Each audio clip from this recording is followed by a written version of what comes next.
Hello students, today we are going to start the next topic और it is a part of the types of payment जो कि हम अभी तक करते आ रहे थे। इसके पहले मैंने 2 वीडियोस अपलोड किए हैं ऑफ टाइप्स ऑफ पेमेंट और मेथड्स ऑफ पेमेंट, उसको आप देख सकते हैं। और आज जो हम पढ़ेंगे it is a basic comparison between all types of methods. सबके बीच में क्या डिफरेंस या फिर क्या सिमिलैरिटी है इसके बारे में हम आज पढ़ेंगे। जैसा कि हमने पहले पढ़ा है कि जो 4 मेथड्स होते हैं that is cash in advance या prepayment, letter of credit या डॉक्यूमेंट्री कलेक्शन या फिर ओपन अकाउंट। इनमें जो डिफरेंसेस है आइए देख लेते हैं उसको। What are the main differences? First है time of payment. In cash in advance जो पेमेंट मिलती है it is given before the shipment, मतलब गुड्स अभी डिस्पैच नहीं किए गए हैं उसके पहले ही पहले पेमेंट आपको मिल जाती है। In case of letter of credit when shipment is made, जैसे ही शिपमेंट इनिशिएट कर दिया जाएगा, मतलब एक्सपोर्टर के पास से गुड्स जो हैं डिस्पैच कर दिए जाएंगे उसके बाद से पेमेंट आपको मिल जाती है। नेक्स्ट इज डॉक्यूमेंट्री कलेक्शन या bills of exchange, both are same things. On the presentation of draft, जो भी डॉक्यूमेंट तैयार किया गया है जब एक्सपोर्टर उसको अपने बैंक में प्रेजेंट कर देगा, ठीक, then he will get the payment. And last में है open account as agreed upon, जैसा कि अग्रीमेंट में लिखा होगा उसके हिसाब से पेमेंट यहाँ पे की जाती है। ओपन अकाउंट मैं बता दूँ सबसे सेफेस्ट मेथड है इम्पोर्टर के लिए और एक्सपोर्टर के लिए it is the most risky method. वहीं cash in advance most risky method है किसके लिए? इम्पोर्टर के लिए, और सेफेस्ट मेथड है for the exporter. Next point है goods available to the buyers. Buyer को गुड्स कब मिलेंगे या फिर बायर गुड्स को कब पॉजेस कर सकता है, कब उनका पोजेशन ले सकता है। कैश इन एडवांस में ही is able to take the possession after the payment, जैसे ही उसने एक्सपोर्टर को उसका पेमेंट कर दिया है गुड्स का, उसके बाद से ही can take the possession of goods. Letter of credit में भी सेम चीज़ है एंड बिल्स ऑफ एक्सचेंज में भी सेम चीज़ है। जैसे ही पेमेंट आप कर देंगे एक्सपोर्टर को, you can get the payment from the you can get the possession of the goods from the exporter. Goods की जो टाइटल होगी वो आपको मिल जाएगी, किसको? इम्पोर्टर को।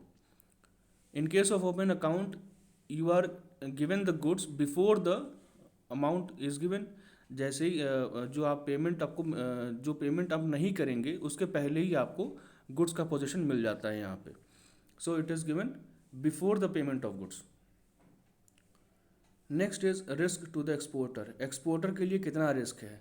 सबसे कम या ना के बराबर रिस्क होता है कैश इन एडवांस में। क्यों? क्योंकि उसको पैसा पहले ही मिल चुका है। There is a provision of prepayment, उसको पहले ही पैसा मिल चुका है, so there is no risk involve.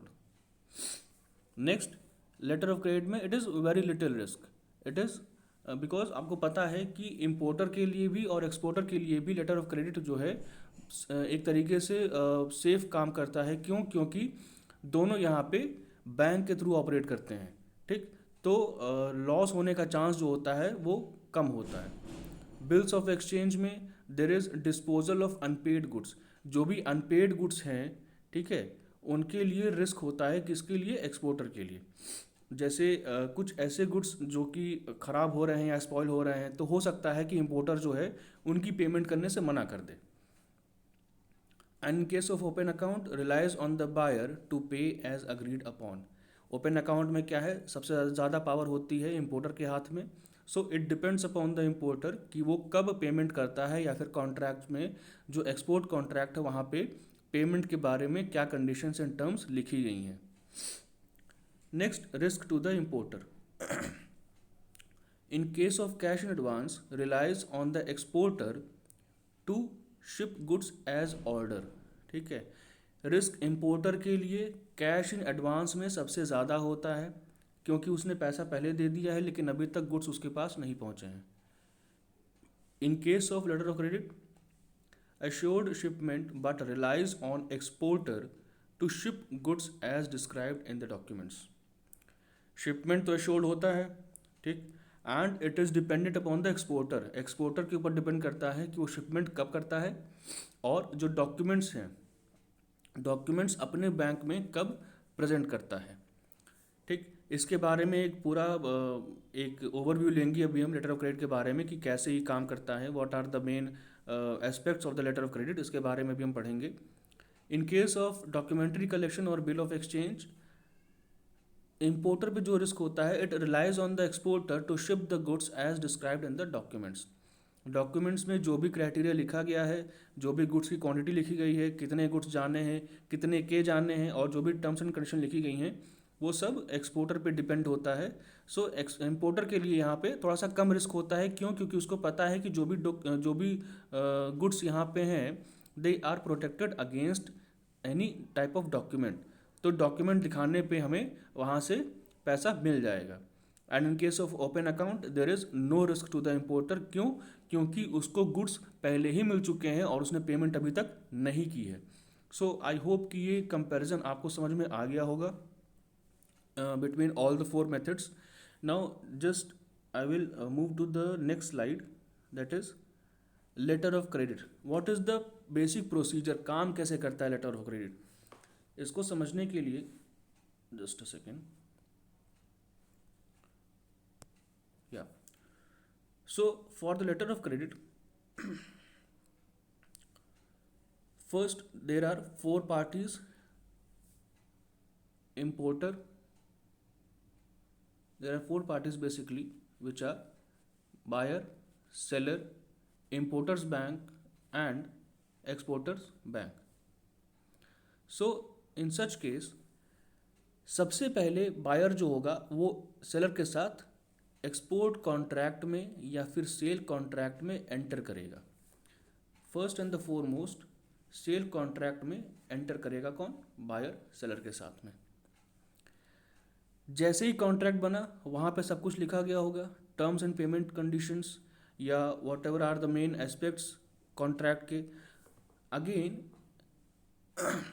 Cell of contract बनने के बाद अब यही जो डॉक्यूमेंट्स हैं, मतलब कौन सा? Contract documents. कॉन्ट्रैक्ट डॉक्यूमेंट्स जो होगा सेलर अपने एक्सपोर्ट उसमें प्रेजेंट कर देगा। Just a second, I will make it more clear.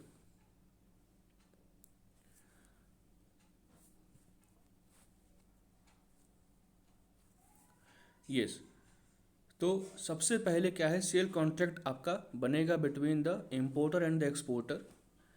Cell contract बनने के साथ ही बायर अपने बैंक में यानी इम्पोर्टर्स बैंक में क्रेडिट के लिए रिक्वेस्ट डाल देगा। रिक्वेस्ट एप्लीकेशन होती है, वो अपने बैंक में, इशूइंग बैंक में डाल देगा। पॉइंट नंबर 2 देखिए, उसकी बात हो रही है। सो आफ्टर दैट वो जो क्रेडिट इन्फॉर्मेशन होगी वो एक्सपोर्टर के बैंक को इम्पोर्टर का बैंक फॉरवर्ड कर देगा। And thereafter letter of credit जो होगा, it will be given from the exporter's bank to the seller. I will just try to show you, just a second. ये देखिए, पहला sale contract यहाँ पे बना है, which is between importer and exporter. उसके बाद से रिक्वेस्ट ऑफ क्रेडिट, यहाँ पे क्रेडिट एप्लीकेशन जो है इम्पोर्टर के बैंक को भेजी गई है।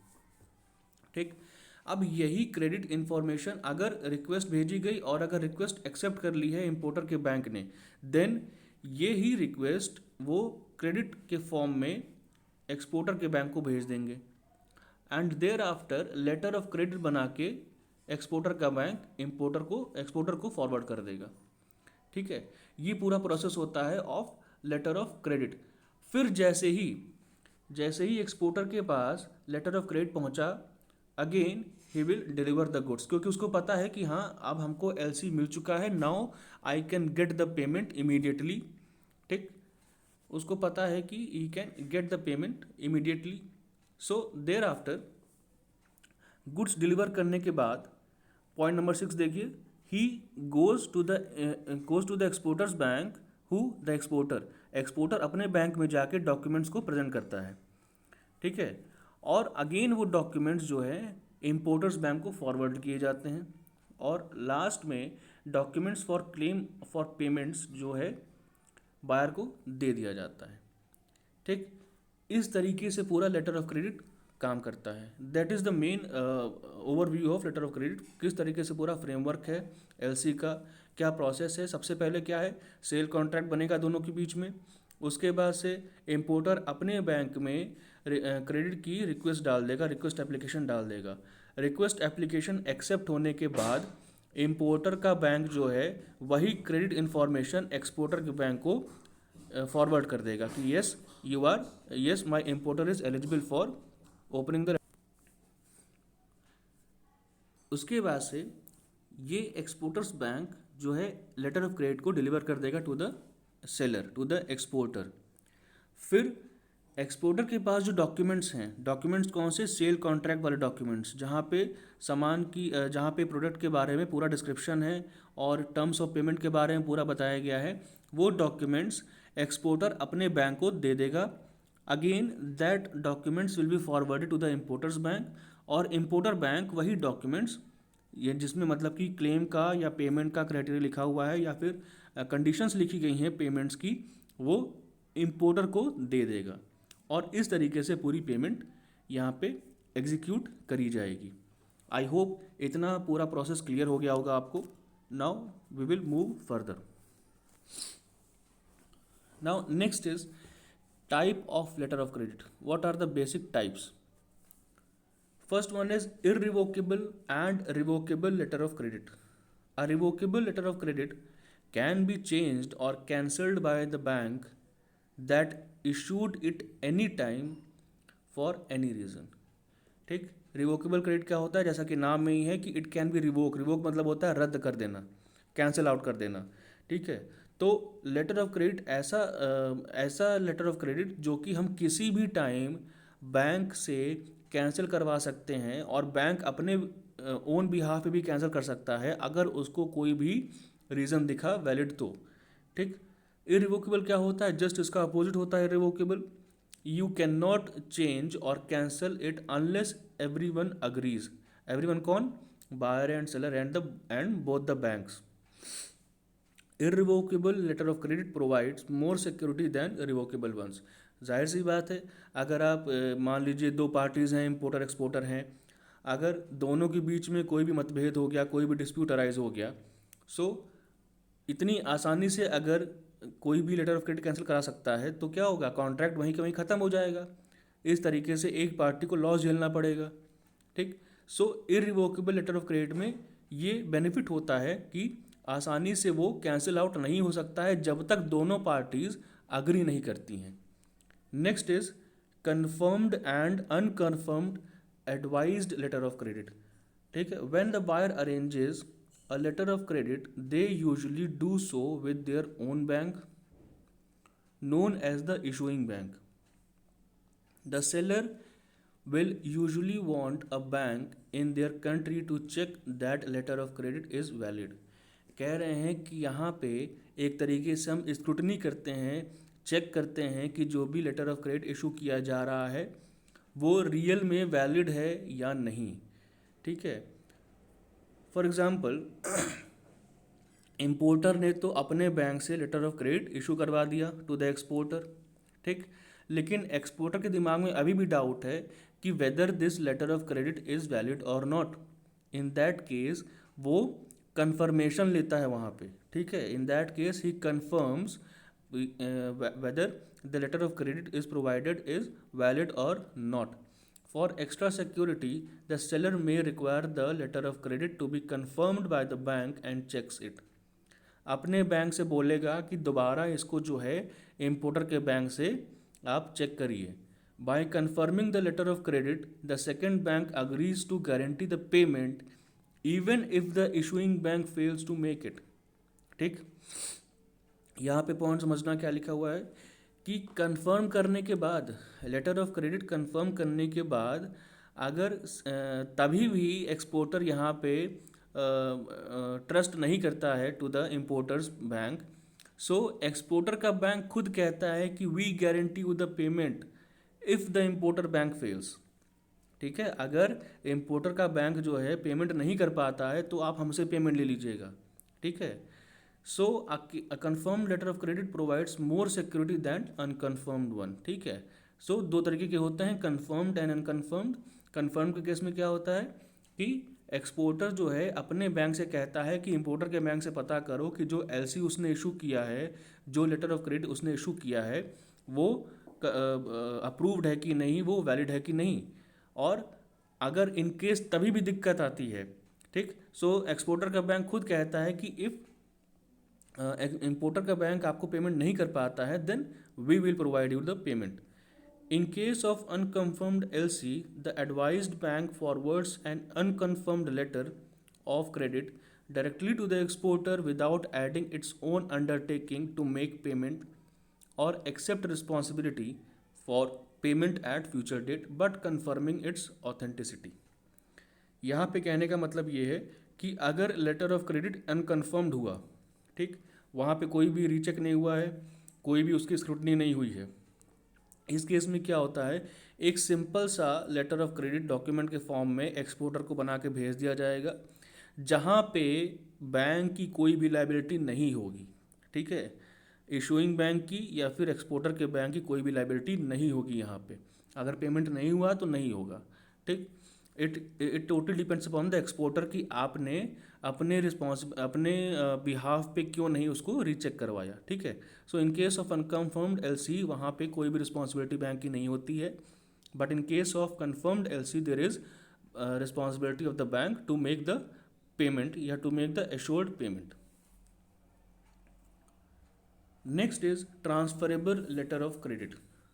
A transferable letter of credit can be passed from one beneficiary to others. They are commonly used when intermediaries are involved in the transaction। ठीक है, क्या कह रहे हैं, ट्रांसफरेबल है तो means that there is a possibility of number of beneficiaries, कई तरह के बेनिफिशरी वहाँ पे हो सकते हैं, ठीक। अगर मान लीजिए कि एक्सपोर्टर इंपोर्टर, मान लीजिए इंडिया का एक्सपोर्टर है और बांग्लादेश का इंपोर्टर है, और फर्दर क्या है कि जो भी एलसी बना के दिया गया है from the Bangladesh side to the Indian side, India क्या करता है, उस लेटर ऑफ क्रेडिट को ट्रांसफ़र कर देता है किसी और को जहाँ से उसने कुछ इंपोर्ट किया हो। मान लीजिए कि उसने यूएस से कुछ इंपोर्ट कर रखा है इंडिया ने, ठीक है। US is the importer for US is the exporter for India and India is the exporter for Bangladesh, ठीक है। सो बांग्लादेश ने एलसी बना के इंडिया को भेजा और इंडिया ने वही एलसी फिर फॉरवर्ड कर दिया यूएस को, ठीक है। So it is a kind of transferable letter of credit. अब यहाँ पे क्या है, बेनिफिशरीज जो हैं, there are number of beneficiaries. पहले बेनिफिशरी कौन है, इंडिया है, और सेकंड कौन है, यूएस है, ठीक। और इंटरमीडियरीज भी यहाँ पे इन्वॉल्व है। इंटरमीडियरीज कौन है, India. In it is a simple case, तो यहाँ पे मैंने 3 कंट्रीज ली हैं, लेकिन नंबर ऑफ कंट्रीज भी यहाँ बढ़ सकती हैं, it may be 7 to 8 countries, ठीक है। Next is standby LC, standby letter of credit. A standby letter of credit is like a guarantee that is issued as support when an alternative less secure method of payment is agreed। ठीक है, कहने का मतलब ये है कि stand by LC एक तरीके से काम करता है एज अ कुशन या फिर एज अ सपोर्ट, ठीक है। जैसे मान लीजिए कि आपने डॉक्यूमेंट्री कलेक्शन के तौर पे एक ड्राफ्ट बना के दे दिया, ठीक है, लेकिन आपको तभी भी पता है कि एक्सपोर्टर जो है आप पे ट्रस्ट नहीं करता है, ठीक है, या एक्सपोर्टर को डर है कि हाँ ड्राफ्ट मिलने के बाद भी हमको पेमेंट नहीं मिलने वाली। सो वो क्या करेगा, फिर से रिक्वेस्ट करेगा इंपोर्टर को कि you just issue letter of credit, ठीक है, क्योंकि आपकी कंट्री में ही प्रॉब्लम्स चल रही हैं, तो हो सकता है कि पेमेंट मिलने में मुझे देरी हो जाए या पेमेंट ना ही मिले, ठीक। सो इन दैट केस इंपोर्टर जो होगा एक एलसी बना के इशू करवा देगा या बैंक से बोलेगा कि हाँ आप एलसी मेरे नाम पे इशू कर दीजिए टू द एक्सपोर्टर। वो एलसी क्या कहलाएगा, स्टैंड बाय एलसी। मतलब अगर पेमेंट ड्राफ्ट से नहीं हो पाती है, सो लेटर ऑफ क्रेडिट से हम पेमेंट रिकवर कर लेंगे वहाँ पे। It is an assurance from a bank that a buyer is able to pay a seller. The seller doesn't expect to have to draw on the letter of credit to get paid। एक तरीके से ये assurance होता है bank से कि buyer जो होगा पेमेंट दे ही देगा एक्सपोर्टर को किसी ना किसी के फॉर्म में, या तो ड्राफ्ट के फॉर्म में। अगर ड्राफ्ट के फॉर्म में पेमेंट नहीं हो पा रहा है तो he will get the payment in the form of letter of credit. और नेक्स्ट आपके आते हैं यहाँ पे revolving letter of credit. The revolving letter of credit is usually used for regular shipments of same commodity to the same exporter. It can revolve in relation to time or value. If the credit is time revolving once utilized and is reinstated for further regular shipments under the credit is fully drawn. कह रहे हैं कि अगर same तरह का shipment हो रहा है और एक ही इंपोर्टर से डीलिंग हो रही है बार बार, ठीक है, मतलब आपको पता है कि आने वाले टाइम पीरियड में हमको एक ही इंपोर्टर से डीलिंग करनी है, या फिर कोई ऐसा सामान है जो आप बार बार छोटे छोटे लॉट्स में मंगा रहे हैं किसी अदर इंपोर्टर से, ठीक। सो इन दैट केस आप लेटर ऑफ क्रेडिट जो यूज़ करेंगे that will be of revolving nature, revolving LC use करेंगे। क्यों? क्योंकि बार बार आप नया इशू करने के लिए नहीं कह सकते इंपोर्टर को, ठीक है। इंपोर्टर क्या बोलेगा कि मैं आपके लिए रिवॉल्विंग एलसी इशू करवा दे रहा हूँ, आप इसी पे बार बार अपना पेमेंट जो है लेते रहिएगा।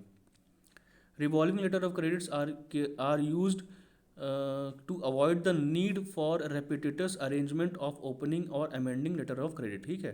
कहने का मतलब वही है कि दोबारा रिपीटेड तौर पे अगेन एंड अगेन आप नहीं बोल सकते इंपोर्टर को कि आप इस ट्रांजैक्शन के लिए अलग से लेटर ऑफ क्रेडिट इशू करिए, फिर अगले वाले के लिए एक अलग से इशू करिएगा, ठीक है। In such case there is a criteria of revolving letter of credit. और लास्ट में है आपका back to back letter of credit. A back-to-back letter of credit can be issued as an alternative to the transferable letter of credit. Rather than transferring the original letter of credit to the supplier, once the letter of credit is received by the exporter from the opening bank, that letter of credit is used as a security to establish a second letter of credit drawn on the exporter in the favor of his importer. नाम क्या है? Back to back letter of credit. मतलब एक LC पे यहाँ पे काम नहीं होता है, ठीक। जैसे ही एक एलसी इशू हुई और एक्सपोर्टर के पास पहुँच गई, उसके बाद वो फिर दोबारा इंपोर्टर से कहता है कि नेक्स्ट ट्रांजैक्शन के लिए आप जो है हमको एक नया एलसी बनवा के इशू करवाइए, ठीक है। सो यहाँ पे क्या है, there is a provision for back to back letter of credit issuing. Many banks are reluctant to issue back-to-back letter of credit due to the level of risk to which they are exposed, whereas a transferable letter of credit will not expose them to the higher risk than under the original letter of credit. जाहिर सी बात है कि bank जो है बार बार LC issue करने से बचेंगे। क्यों? क्योंकि इसमें क्या है, रिस्क ज़्यादा हो जाता है। लेकिन वहीं अगर ट्रांसफरेंस की बात करें तो ट्रांसफ़र में क्या होता है, ट्रांसफ़र में पेमेंट जो होती है वो फर्दर फॉरवर्ड कर दी जाती है। सो वहाँ पेमेंट डिफ़ॉल्ट होने का खतरा नहीं रहता है। लेकिन अगर बार बार हम एक ही ट्रांजैक्शन के लिए या अलग अलग ट्रांजैक्शन के लिए बार बार हम एलसी इशू कर रहे हैं, सो वहाँ पे पेमेंट ना मिलने का खतरा बढ़ जाता है, ठीक है। So these were the basic types of letter of credit. आज की क्लास में इतना ही करेंगे, ठीक। In case if you have any doubt आप कमेंट सेक्शन में पूछ सकते हैं। So thank you for today.